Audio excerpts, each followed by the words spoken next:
The Principles That Attract Money, People, and Luck Naturally by Konosuke Matsushita. If you're feeling like you have no luck with money, no meaningful connections, and for some reason, good fortune just won't come your way, what I'm about to tell you might truly change your life. I myself once started from nothing. I had no one around me, no luck, and almost no money. But as I started to practice a certain thing, a mysterious thing happened.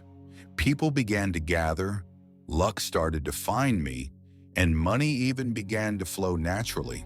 This time, I, Konosuke Matsushita, will talk about the principles that I discovered throughout my life. They are the ones that cause money, people, and luck to gather naturally. I truly believe that knowing this will fundamentally change your life. 1. A sincere heart is the beginning of everything. If you were to ask me what my greatest asset in life has been, I would say without hesitation that it is a sincere heart.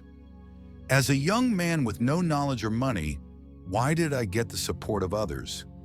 I believe it was because I honestly admitted my own shortcomings and had a soft heart that could accept guidance. But in this world, many people get more rigid as they get older. They insist, my way is the only right way, and blame their misfortunes on bad luck. Before long, no one wants to be near a person like that. People, money, and luck can't enter a closed heart. A sincere heart is not about following someone. It's about a positive attitude toward becoming better. When I was young, an older merchant once told me, "The greatest strength of a young person is being able to say, 'I don't know.'" From then on, I wasn't afraid to honestly say, "I don't know," or "I can't do it." Pride and vanity are weights that stop a person's growth, but sincerity is like a life preserver that lifts a person up. That's why I still believe that a sincere heart is the greatest asset in life. A sincere heart creates trust. I remember once in a big business negotiation, I proudly said, "I am confident about this product," but the company president calmly asked, "What is the basis for that confidence?" In that moment, my mind went blank. I was just pretending to be confident. From that day on, I stopped pretending and boasting. I started saying things like, "To be honest, I still don't know much about this," and "Could you please teach me?" As I did, the reactions of those around me changed. They'd say, "He's honest, and this person can be trusted." My negotiations started to go well. When you interact with a sincere heart, the other person's heart also naturally opens. When you don't know something, it's okay to just say, "Please teach me." That one phrase can sometimes soften the other person's expression. And when they teach you, always express your thanks. This accumulation of small things deepens your connections with people. I believe that, in both work and life, the person who sincerely asks for guidance is the one who grows the fastest. It's not just about being humble. It's an expression of a positive will to become better.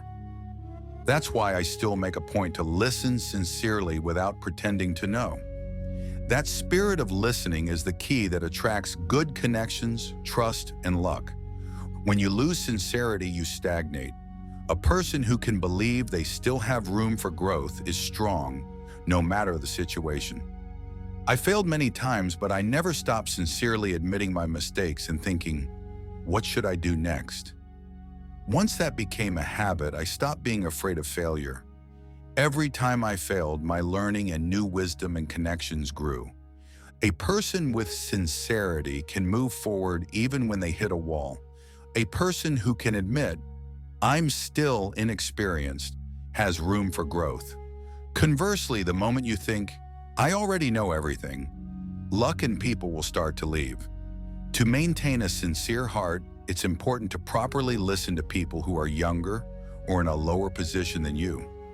One day, a young worker said, "If we make this part like this, it would be easier to work with." We tried it, and the production efficiency improved so much, it was a totally different situation. If I had thought, "What does this young person know?" that opportunity would have slipped through my hands. A sincere heart connects people, calls forth wisdom, and is the key to opening the future. So please, from today, don't be afraid to say, "I don't know," and receive the voices of those around you with a straightforward heart. I am sure that a power you never imagined is sleeping there. 2. Wealth is about noticing it. When I was young, I always felt like my heart was unfulfilled. I was desperate, always thinking, if only I had more money, without ever paying attention to what I already had. But one day on my way home from work, I noticed some flowers illuminated by the evening sun. The ordinary scenery looked so beautiful to me. In that moment, my chest felt mysteriously warm. I realized I had such beautiful things right in front of me, but I was always running around looking for what was missing and overlooking them.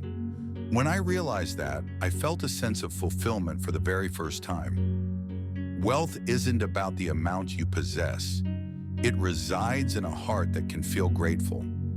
After realizing that, I began to feel happiness in the blueness of the sky, the smell of the wind, and the warmth of a cup of tea. There are many treasures in our everyday lives. It's just a matter of whether or not you can notice them. No matter how much you acquire, a heart that can't notice will always feel empty. But a person who can notice the value of what they already have can live a fulfilled life, even if they have very little. From the day I saw those flowers, if I ever feel like something is missing, I first look at what is right in front of me. And I often find that the most important things are already in my hands. I remember a time when I was on a business trip and stopped at a small diner. It was late at night, and I was the only one in the shop. The meal she served me had no special ingredients, just stew, miso soup, and rice. But it was so incredibly heartwarming. I said, "This tastes like the food my grandmother used to make." The old woman smiled and replied, "We don't have much here, but everything is full of things to be grateful for." That one phrase pierced my heart. When you don't notice, you only see what's wrong. But the moment you notice, everything transforms into gratitude. Even on days that seem like you have nothing, you actually have so much. When you wake up, the sun is out. There's food in your bowl. Your body can move today. If you take those things for granted, life becomes bland. But if you can feel grateful, your heart becomes fulfilled and calm. Wealth isn't about how much you have. It's about how much you can feel. That one bowl of miso soup I ate at that diner was more of a feast to me than any high-end cuisine, because it taught me what true wealth is. Just by looking at what's right in front of you, your life can quietly begin to shine. When I first built my factory, things were really tough. I was just barely managing to pay my employees. Our equipment was old, and I had to be careful even when changing a light bulb. One day, a young employee on the floor said, "President, we don't have much money here, but our hearts feel rich." At that moment, a light went on in my heart. To me, who had only been focused on what was missing, that was a precious comment that made me realize what we already had. Even though our wages were low, we had our colleagues and our laughter. We were struggling, but we had the same ambition, and we were all working hard together every day. I later realized that we were, in fact, in the very center of wealth. Wealth isn't about having a lot. It's the ability to feel what is here right now. From then on, no matter how big the company got, I never forgot to be grateful for a single teacup on my desk or the smile of an employee. Whether you have a heart that can notice or not makes all the difference in your life's landscape. A person who can find what is there instead of looking for what isn't there is the one who, in the truest sense, attracts people, luck, and money. I feel as if that employee taught me that. 3. Get your heart in order. That will call forth fortune. When I was young, there was a time when both my work and my life were not going well. Sales were down, people were quitting, my body felt heavy, and my mind was filled with anxiety. Every day was chaotic, and I couldn't find peace. Why is everything going so badly? I thought about that from the moment I woke up until I fell asleep. One day, a priest I knew said to me, "When your heart is cluttered, good fortune can't enter." Those words struck me deeply. My heart was full of anxiety, impatience, jealousy, and anger. My head was a mess and I was just spinning my wheels. After that, the first thing I did in the morning was open the window and take 3 deep breaths. I would say out loud, "I'm alive today, and for that, I am grateful." I would wipe my desk, tidy my tools, and sweep the entrance. I started with these small things. As I did, my heart slowly started to become more orderly. I was able to hear what others were saying, and new ideas began to come to me. Strangely enough, my sales and employee retention also began to slowly return to normal. I learned firsthand that getting your heart in order is like polishing the vessel that welcomes good fortune and good connections. When you feel anxious, the first thing you should do is take a breath and clear your mind. That is the first step to inviting good fortune. Getting your heart in order isn't difficult at all. All I do are just a few small habits. For example, when I wake up, I immediately say, "I'm grateful." Just that one phrase can soften your heart a little. When you can feel, "It's a blessing just to be alive," a pillar is planted in your heart. When you're busy, you should stop and take a deep breath. When you're frustrated, try saying thank you out loud. These small, consistent actions will bring back a sense of calm to a chaotic mind.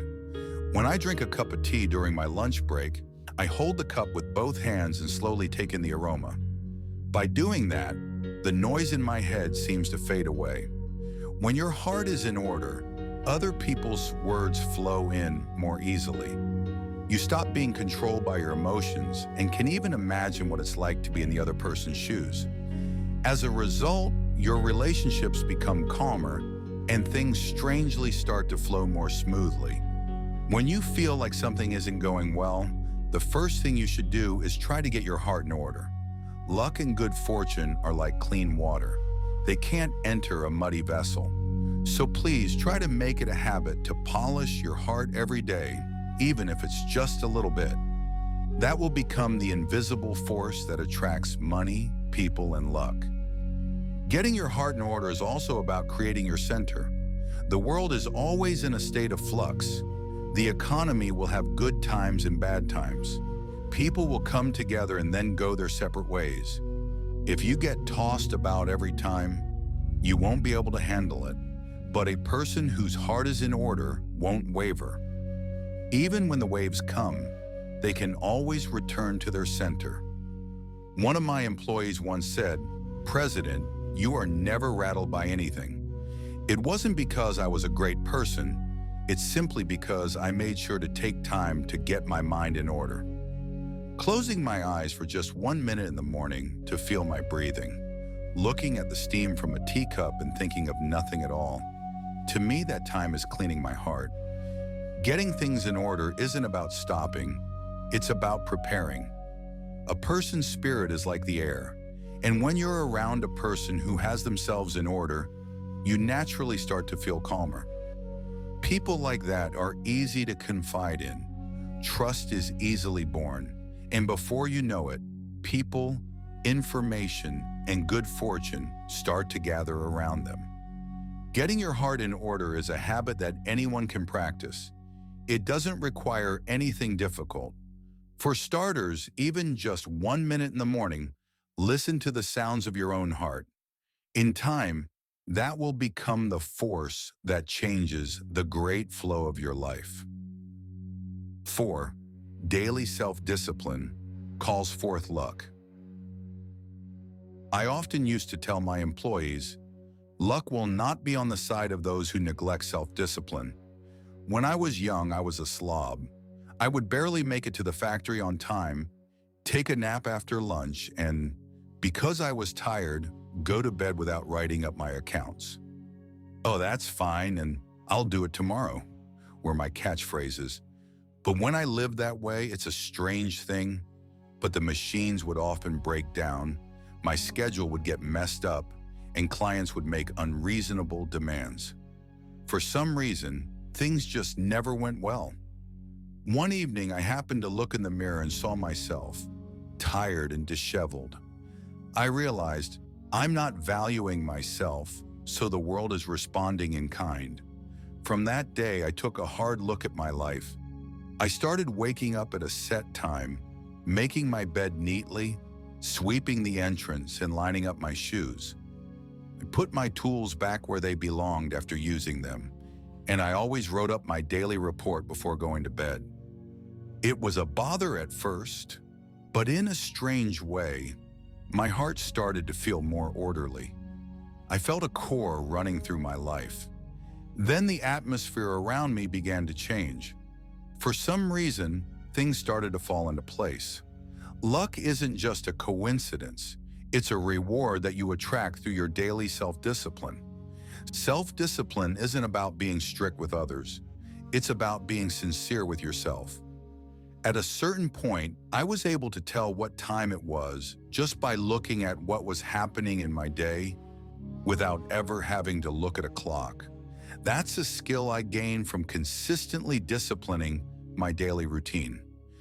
Disciplining your life doesn't mean you lose your freedom. On the contrary, I believe it's the work of building a foundation so that you can make the most of your freedom. A sloppy life will always have holes, delays, mistakes, forgotten items, unnecessary expenses. When those small failures pile up, you lose people's trust. To prevent that from happening, you have to have rules for yourself. I will always be on time for appointments. I will clear my desk every night before bed. I will not speak badly of others. The things you do can be small. You just have to follow the rules you set for yourself. That's what self-discipline means to me. The words of a person who does that naturally carry weight. You don't have to be arrogant. The people around you see your character. When I was young, one of my clients told me, "Mr. Matsushita, I can rely on you with peace of mind because I know you are a person who isn't late." Self-discipline leads to trust, and trust brings the next job and the next connection. That's how you become a lucky person. It takes a lot of perseverance to continue practicing self-discipline, but I believe that only those who do it become the kind of person chosen by luck. Luck seems to be invisible, but it's always watching. It turns its back on people who live sloppy lives. But for a person who consistently puts in the care on the small things, a great opportunity will suddenly appear as if to say, "Ah, there you are." That's not a fluke. It's the result of the cumulative effect of your daily self-discipline.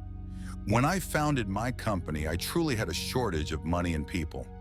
I cleaned the warehouse by myself, carried the luggage by myself, and wrote my reflections for the day in my notebook at night. It was a humble, unnoticed routine. But one day I realized, this is training for me to believe in myself. I continued to keep my promises to myself so that I wouldn't betray myself. Eventually, that turned into confidence. And people who saw that continuous effort said, "I can entrust this to Mr. Matsushita." That was the major turning point for my business. Self-discipline is about being honest with yourself. Every day, even in small ways, it's about keeping the promises you make to yourself.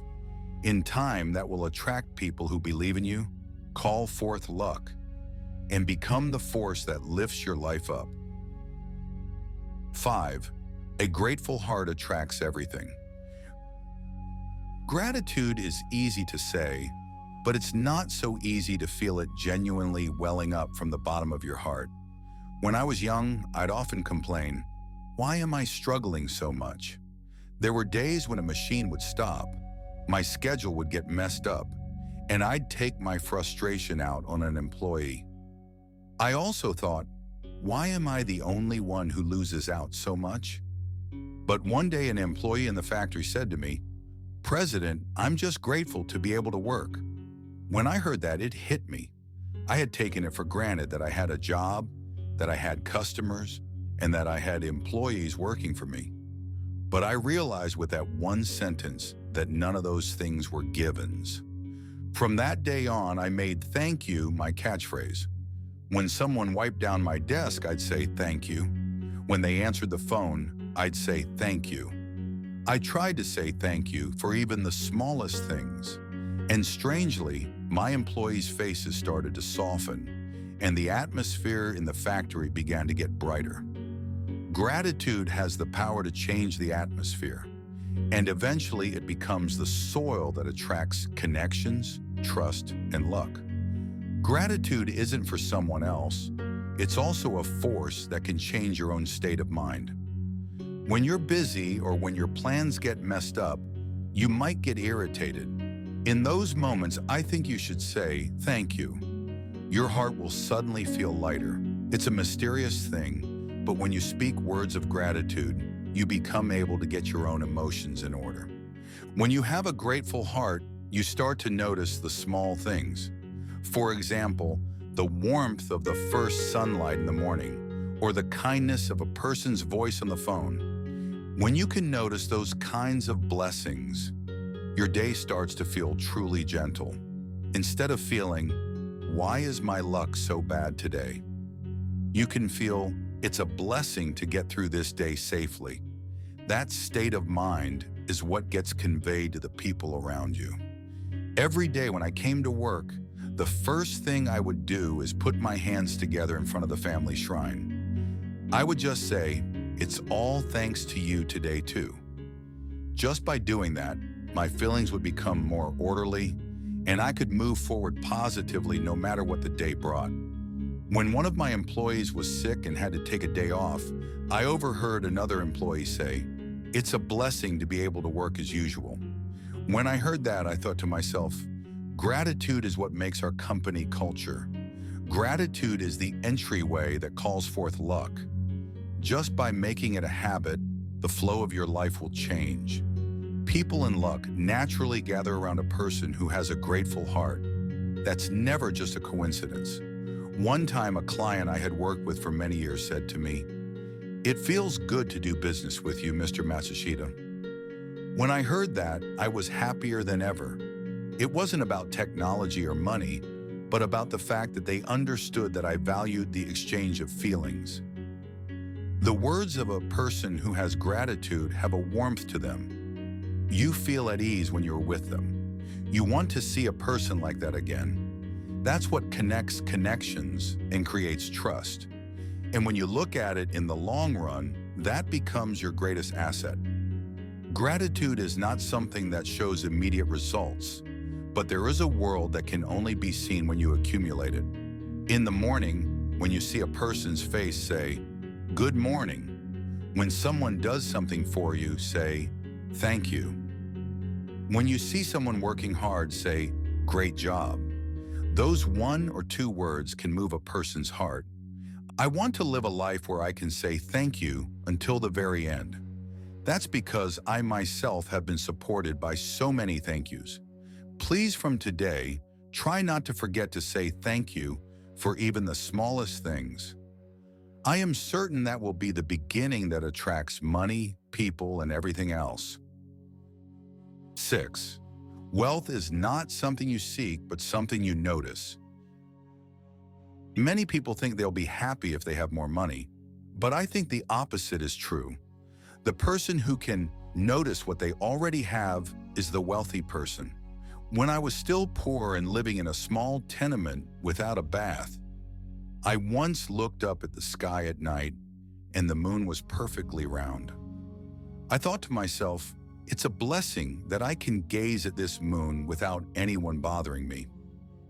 At that moment, I felt an indescribable sense of fulfillment. This was in a time when I had no money and no fame, but that feeling of contentment was wealth to me.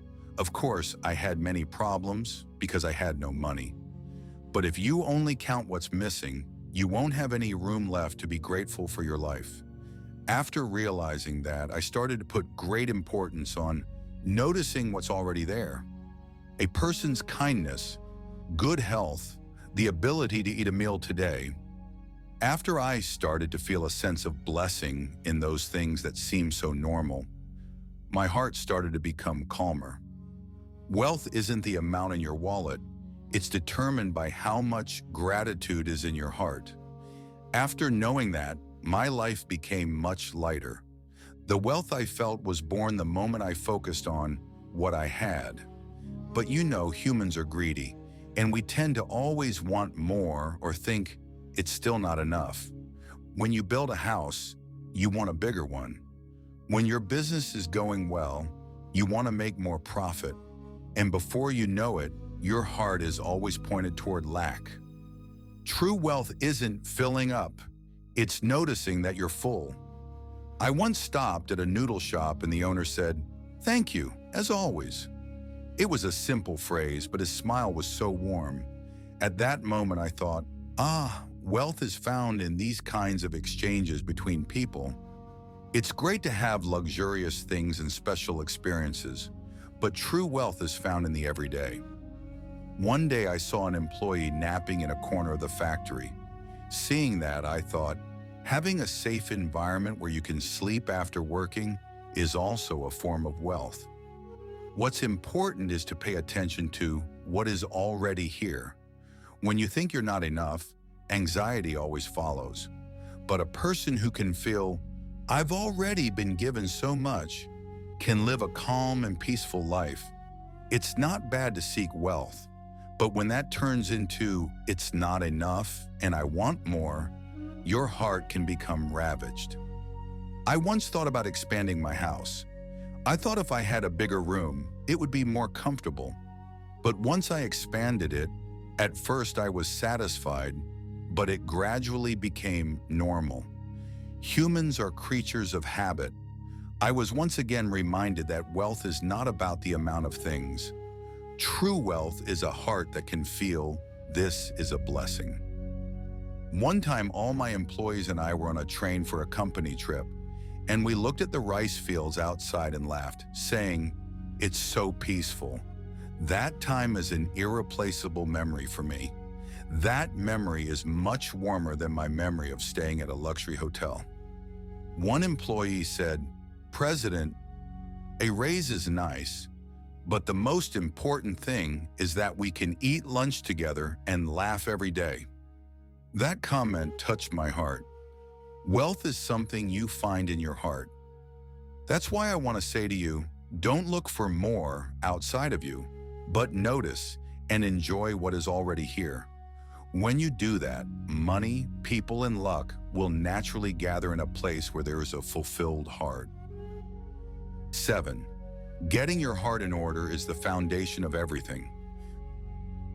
The most important thing to me has been the state of one's heart. I believe that the foundation of business and all relationships is in the heart. No matter how smart you are or how much money you have, if your heart is in disarray, you cannot make good decisions. In fact, when your heart is in disarray, you are more likely to let your greed and anxiety take over and make an irreversible choice. I once made a bad deal and suffered a huge loss. At the time, I was only thinking, I'll lose a lot of money if I miss this opportunity, and I was just calculating things in my head. But what was really important was, is this truly aligned with my own principles? And am I making this choice in a calm state of mind? When your heart is in order, your ability to choose is naturally polished. You'll become able to choose without feeling anxious, panicky, or confused. That's why having the habit of getting your heart in order is the most important thing in life. I would take a deep breath and try to get my heart in order before I would sit at my desk. Having just a few minutes to face myself had the power to change the quality of my day. Getting your heart in order isn't about doing anything special. What's important is to feel how your heart is right now. I would often look at the expressions and tone of voice of my employees. That was to see if their hearts were in order. When a person's heart is in disarray, Their voice gets rough and their face looks tense. When that happened, I wouldn't try to force the conversation. I would just try to get them to calm down first. The same can be said for yourself. Rather than rushing out of the house in the morning, take one breath and ask yourself, what kind of feelings do I want to have today? Just by doing that, your feelings will calm down a little. It's only a small change, but that accumulation becomes your foundation. When your heart is in order, you can make decisions more calmly. Unnecessary conflicts decrease, and your words lose their sharpness. One employee would often forget things, and every time it would cause trouble for his coworkers. But one day he said, I started to face myself a little bit in the morning. After that, his expression changed, and his actions became more orderly. When your heart is in order, your actions change. When your actions change, the trust of the people around you accumulates. Whether things are going well or not, first look at the state of your heart. Just by doing that, the flow of your life will change.